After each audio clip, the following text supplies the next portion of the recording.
నమస్తే, నేను మీ హారిక. ఈరోజు మరొక డాక్టర్తో ఉన్నాము. Doctor Ravinder Reddy పరిగే, neonatology. ఈయన పిల్లలకి ఎలాంటి అంటే న్యూ బార్న్ బేబీస్కి ట్రీట్ చేస్తూ ఉంటారు. అసలు నియోనటాలజీకి అలాగే ఇటు పిడియాట్రిషియన్కి తేడా ఏంటి అనేది ఆయన్ని అడిగి తెలుసుకుందాం. ఇంకా చాలా విషయాలు ఉన్నాయి, ఆయనతోనే మాట్లాడి తెలుసుకుందాం. నమస్తే సార్. నమస్తే అమ్మా. సార్ ఎలా ఉన్నారు? Hi, I'm fine. మీరు ఎలా ఉన్నారు? బాగున్నాను సార్. గుడ్. సార్, ఇప్పుడు చిన్న బేబీస్కి చూసే అంటే పిల్లలకి చూసే డాక్టర్ని పిడియాట్రిషియన్ అని తెలుస్తుంది. కానీ నియోనటాలజీ అని అంటే ఇవి ఇద్దరికి డిఫరెన్స్ ఏంటి సార్? ముందుగా నేను మీ క్వశ్చన్కు ఆన్సర్ చెప్పే ముందుగా మీ టీవీకి ధన్యవాదాలు. అండ్ అందరికీ, ప్రేక్షకులందరికీ నమస్కారం. నా తరఫున Medicover women and child hospital తరఫున అందరికీ నమస్కారం. Thank you sir. Thank you. Neonatology అంటే ఈ ఫస్ట్ 1 month ఉన్న పిల్లల్ని చూసుకునే డాక్టర్స్ని నియోనటాలజీ అంటారు. నియోనటాలజీ పీడియాట్రిక్స్ కోర్స్ తర్వాత నియోనటాలజీ అనేది super speciality. So first 1 month బేబీస్ని చూసుకునే సబ్జెక్ట్ నియోనటాలజీ. దాంట్లో ఎవరెవరు నార్మల్ బేబీస్ కావచ్చు, నార్మల్ బేబీస్ ప్రాబ్లమ్స్తో, టర్మ్ బేబీస్ ప్రాబ్లమ్స్తో ఉన్న వాళ్ళు కావచ్చు, టర్మ్ బేబీస్ ఏం ప్రాబ్లమ్స్ లేని వాళ్ళని కూడా మేము డెలివరీ తర్వాత చూసుకుంటాము. అండ్ తర్వాత నెలలు నిండక ముందు పుట్టిన బేబీస్ని ప్రీటర్మ్ బేబీస్ అంటాం కదా, వాళ్ళని కూడా చూసుకుంటాం మేము. సో ఇది నియోనటాలజీ. ఓకే సార్, ఇప్పుడు న్యూ బార్న్ బేబీస్కి మీరు అంటే ఎలాంటి ట్రీట్ చేస్తూ ఉంటారు? అంటే ఎలాంటి సమస్యలతోని పుడుతూ ఉంటారు జనరల్గా మీరు చూసింది? జనరల్గా new born babies, majority of the new born బేబీస్కు ఏం సమస్యలు ఉండవు. కొంతమంది బేబీస్కి బ్రీతింగ్ ప్రాబ్లమ్స్ ఉంటాయి, బరువు తక్కువతో పుడతారు, షుగర్స్ కొంచెం తక్కువ ఉండొచ్చు కొంతమంది బేబీస్కి, కొంతమందికి ఫిట్స్ రావచ్చు, కొంతమందికి ఇన్ఫెక్షన్స్ ఉండొచ్చు. అండ్ ప్రీటర్మ్ బేబీస్, ఇప్పుడు 10 డెలివరీలు అయితే ఒక్కళ్ళు ప్రీటర్మ్ ఉంటారు. ప్రీటర్మ్ బేబీస్ అంటే ఇప్పుడు మనకు ఫుల్ టర్మ్ బేబీ అంటే 40 weeks, ప్రీటర్మ్ బేబీ అంటే 37 weeks అండ్ లెస్. సో ప్రతి 10 డెలివరీలలో ఒక్కళ్ళు ప్రీటర్మ్ ఉంటారు. సో ప్రీటర్మ్ బేబీలకు వాళ్ళకు వేరే ప్రాబ్లమ్స్ ఉంటాయి. అండ్ మీరు ఇంకో క్వశ్చన్ అడిగారు, నియోనటాలజీకి పీడియాట్రిక్స్కు డిఫరెన్స్ ఏంది అని. నియోనటాలజీ ఏమో new born babies, first 1 month of life ఉన్న వాళ్ళని చూసుకుంటాం మేము. పీడియాట్రిక్స్ అంటే తర్వాత 18 years వరకు చూసుకుంటాం. 1 month నుంచి 18 years వరకు చూసుకుంటాం. అది పీడియాట్రిక్స్. ఓకే. అండ్ పుట్టిన పిల్లల్ని NICUలో పెడతారు అంటారు, ఎందుకు సార్? అంటే ఏ సమస్య వల్ల? ఇప్పుడు ఇంతకుముందు మాట్లాడినట్టు బేబీస్, ప్రీమెచ్యూర్ బేబీస్ నెలలు నిండక ముందు పుట్టిన వాళ్ళని పెడతాం. వాళ్ళకు బయట మదర్స్ దగ్గర ఉంచలేము.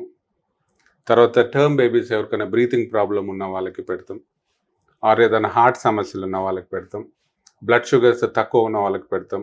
కొంతమంది టర్మ్ బేబీస్ నెలలు నిండిన తర్వాత కూడా వెయిట్ తక్కువ ఉండొచ్చు, వాళ్ళకి ఫీడింగ్ ఇష్యూస్ ఉంటాయి, లేకపోతే బ్లడ్ షుగర్స్ పడిపోతాయి, అటువంటి వాళ్ళకి. తర్వాత కొంతమంది బేబీస్కి ఇన్ఫెక్షన్ ఉండొచ్చు, అటువంటి బేబీస్కి పెడతాం. కొంతమంది బేబీస్ సర్జికల్ ప్రాబ్లమ్స్తోని, అంటే ఏదన్నా అవయవాలు కరెక్ట్ లేకపోతే కంజెంటల్ అనామలీస్ అంటాం, అటువంటి బేబీస్ కొంతమందికి NICU కేర్ అవసరం పడుతుంది. ఇప్పుడు మా మెడికవర్లో, ఇక్కడ మెడికవర్ ఉమెన్ అండ్ చైల్డ్ హాస్పిటల్స్లో మాకు 25 bed NICU ఉంది, వరల్డ్ క్లాస్ ఇన్ఫ్రాస్ట్రక్చర్ ఉంది, level 4 NICU, ఆ లెవెల్లో మేము ట్రీట్ చేస్తాం బేబీస్ని. సో వీ హ్యావ్ మాకు ఇక్కడ NICU అన్ని ఫెసిలిటీస్ ఉన్నాయి, వరల్డ్ క్లాస్ సర్వీస్ ఇవ్వగలుగుతాం ఇక్కడ with high quality care. Okay sir. And sir, ఇప్పుడు పుట్టిన బేబీ ఎంత వెయిట్ ఉండాలి? మాక్సిమం ఎంత ఉండాలి? యావరేజ్ ఎంత ఉండాలి? ఓకే, అంటే మాక్సిమం అని చెప్పలేము. యావరేజ్గా మన ఇండియన్ సర్కమ్స్టాన్సెస్లో నార్మల్ టర్మ్ బేబీ ఫుల్ డేట్స్కు పుట్టిన వాళ్ళు 2.8 to 3.2 kilos ఉంటారు. బాయ్ బేబీస్ 2.8 to 3.2, గర్ల్స్ అయితే కొంచెం తక్కువ ఉంటారు, 2.7 to 3.1. సో యావరేజ్గా రఫ్గా 3 kilos అనుకోండి నార్మల్ బేబీస్. అంటే హెల్తీ బేబీని డెలివర్ చేయాలి అంటే మదర్ ఎలాంటి కేర్ తీసుకోవాలి అంటారు? Okay, it's a very very valid point అండి. బికాజ్ మీకు మదర్ ఎటువంటి కేర్ తీసుకోవాలని చెప్పిన తర్వాత ఎందుకు వ్యాలిడ్ పాయింటో నేను చెప్తాను. ఫస్ట్, మదర్ రెగ్యులర్గా యాంటీనేటల్ విజిట్స్, అంటే డాక్టర్కు ప్రెగ్నెన్సీ ఉందని తెలిసిన తర్వాత డాక్టర్కు రెగ్యులర్గా కలవాలి. యాజ్ పర్ మన సెంట్రల్ గవర్నమెంట్ స్టాండర్డ్స్ ప్రకారం 8 to 10 consultations with the doctor.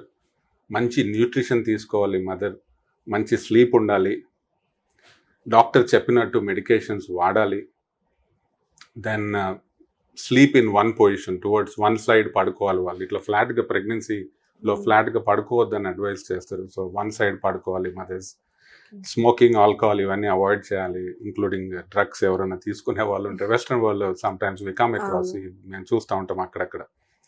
Then travel, అనవసరంగా ట్రావెల్ చేయకపోవడము, మంచి diet, lot of water, lot of fluid. Okay, ఎందుకు ఇది ఇంపార్టెంట్ క్వశ్చన్ అంటున్నానంటే ఒక్క నిమిషంలో చెప్తాను. మనకు మెటర్నల్ మోర్టాలిటీ రేట్ అంటారు. అంటే మెటర్నల్ మోర్టాలిటీ రేట్ అంటే ఈ ప్రెగ్నెంట్ లేడీస్ కొంతమంది చనిపోతారు డెలివరీ టైంలో, డెలివరీ తర్వాత. అది చాలా ఎక్కువ ఉంది, చాలా ఎక్కువ మంది మదర్స్ చనిపోతారు. ఇప్పుడు ఫర్ ఎగ్జాంపుల్ మనకు ఎవ్రీ 2 minutesకి ఒక మదర్ చనిపోతారు వరల్డ్లో. Around the time of delivery every 2 minutes 1 mother will die.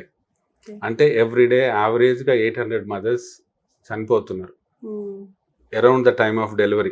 24 hours. Yes, 24 hours 800 మంది చనిపోతున్నారు అక్రాస్ ద వరల్డ్. మన ఇండియాలో చూసుకుంటే కంపేర్ టు 2000 నుంచి ఇప్పుడు 2020కి చాలా తగ్గింది. అప్పుడు 400+ ఉండే, around 400+ mothers every 1 lakh డెలివరీస్కి 400 mothers చనిపోతుండే. ఇప్పుడు అది తగ్గింది. That's very nice to know. ఇప్పుడు 100-103 అలా ఉంది యావరేజ్గా మన ఇండియాలో. అంటే 100 mothers 1 lakh mothers డెలివరీ అయితే 100 mothers చనిపోతున్నారు. వెస్ట్రన్ వరల్డ్ కంపేర్ చేసుకుంటే అది చాలా తక్కువ. అది మనది ఇంకా కొంచెం ఎక్కువనే ఉంది, బట్ కంపేర్ టు వాట్ 2000 ఇయర్కి కంపేర్ చేసుకుంటే చాలా తగ్గింది. ఇదంతా ఏంటి, ఎందుకు? Mainly lack of health services, correct nutrition లేకుండా ఉండడము, డాక్టర్ని సరిగా చూపించుకోకపోవడము, డాక్టర్ చెప్పిన అడ్వైస్ సరిగా తీసుకోకపోవడము, డెలివరీ టైంలో కరెక్ట్ అప్రోప్రియేట్గా డాక్టర్స్ అందుబాటులో, అంటే వాళ్ళకి హెల్త్ సర్వీసెస్ అందుబాటులో ఉండకపోవడం, ఇవన్నీ మేజర్ రీజన్స్. మన ఇండియాలోనే చూసుకుంటే అస్సాంలో చాలా ఎక్కువ ఉంది mothers die, maternal mortality rate అక్కడ చాలా ఎక్కువ ఉంది. అండ్ కంపేర్ కేరళలో చాలా తక్కువ ఉంది. సో అందుకు మీరు అడిగిన క్వశ్చన్ చాలా ఇంపార్టెంట్. ఓకే. అండ్ సార్, ఇప్పుడు డెలివరీ చేయడానికి ఓకే, కానీ అంటే ఇప్పుడు చాలా మంది అంటారు ఎక్కువ సిజరింగ్ అవుతుంది, ఆపరేషన్స్ వేసి తీస్తున్నారు బేబీస్ని, అసలు నార్మల్ డెలివరీస్ అవ్వట్లేదు, ఎక్కడికి వెళ్ళినా ఫస్ట్ డైరెక్ట్ ఆపరేషన్ చేసేస్తున్నారు, సర్జరీ చేసి బేబీని తీస్తున్నారు అంటున్నారు. అసలు ఎందుకు అంటారు? ఇప్పుడు దీని ఎందుకు డిఫరెన్స్ వస్తుంది అంటారు? అంటే ఒకప్పుడు ఎక్కువగా నార్మల్ డెలివరీస్ అయ్యేవి కదా. మీరు అడిగిన క్వశ్చన్ నేను 2-3 పార్ట్స్లో చెప్తాను. Okay sir. ఇప్పుడు గైనకాలజీ ఆబ్స్టెటిషియన్ డాక్టర్ డిసైడ్ చేస్తారు వెదర్ ఆ మదర్కి నార్మల్ డెలివరీ కావాలన్నా, నార్మల్ డెలివరీ అయితే బాగుంటుందా, ఆర్ నార్మల్ డెలివరీ చేయొచ్చా ఆ పర్టికులర్ పర్సన్కి, ఆర్ సిజేరియన్ ఇస్ బెటర్ అంటే ఆబ్స్టెటిషియన్ డిసైడ్ చేస్తారు. ఇప్పుడు యూకేలో తీసుకుంటే నేను అక్కడ 14 years పనిచేశాను.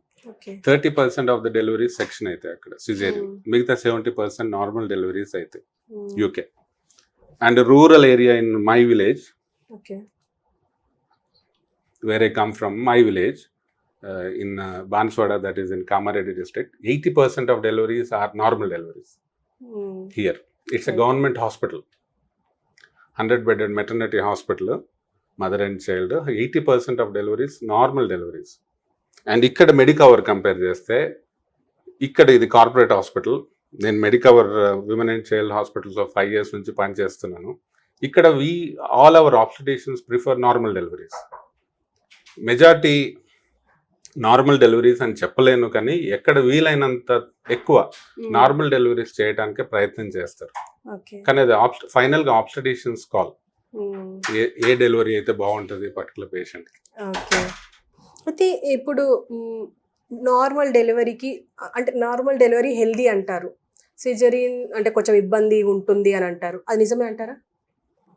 డెఫినెట్గా ఇప్పుడు ఏ సర్జరీ అయినా కొంచెం కాంప్లికేషన్స్ ఉంటాయి. నార్మల్ డెలివరీ అంటే మనకి ఎక్కడ కటింగ్ అది ఏది ఉండదు. మదర్ కొంతమంది నెక్స్ట్ డేని ఇంటికి వెళ్ళిపోతారు బేబీస్ తీసుకొని. సిజేరియన్ అయితే ఇంకొక రోజు ఎక్స్ట్రా ఉండవలసి వస్తుంది. దెన్ ఆఫ్టర్ దట్ వాళ్ళు నార్మల్ యాక్టివిటీస్ చేసుకోవడానికి కొన్ని రోజులు టైం పడుతుంది. అయితే నార్మల్ డెలివరీ అవ్వడానికి తల్లి ఎలాంటి జాగ్రత్తలు తీసుకోవాలి అంటారు, ఎలాంటి ఎక్సర్సైజ్ చేయాలి అంటారు? పెల్విక్ ఎక్సర్సైజెస్ ఉంటాయి వాళ్ళకు. లేబర్ ఫిజియోథెరపీ మా దగ్గర ఉన్నారు, మెడికవరీ హాస్పిటల్లో ఉన్నారు, ఫిజియోథెరపిస్ట్ ఉన్నారు. They are experts delivery pregnant లేడీస్కు ఎక్సర్సైజ్ చెప్పే దాంట్లో వాళ్ళు ఎక్స్పర్ట్స్ ఉన్నారు. So pelvic exercises important. Again ఏది చేసినా diet is more important. No restrictions. కొన్ని అవాయిడ్ చేయాలి food, like under cooked food, సరిగా ఉడకని ఫుడ్, లేకపోతే పాలు మరగపెట్టుకోకుండా తాగడం, అవి కొన్ని అవాయిడ్ చేయాలి. కానీ బ్యాలెన్స్ డయట్ తినాలి. అండ్ ఎక్సర్సైజెస్ మా క్లినిక్స్ ఇక్కడ ఆబ్స్టెట్రిషియన్ క్లినిక్స్ వచ్చినప్పుడు ఫిజియోథెరపీని కలిస్తే వాళ్ళు అడ్వైస్ చేస్తారు ఏ ఎక్సర్సైజెస్ చేస్తే డెలివరీకి మంచిది, నార్మల్ డెలివరీ.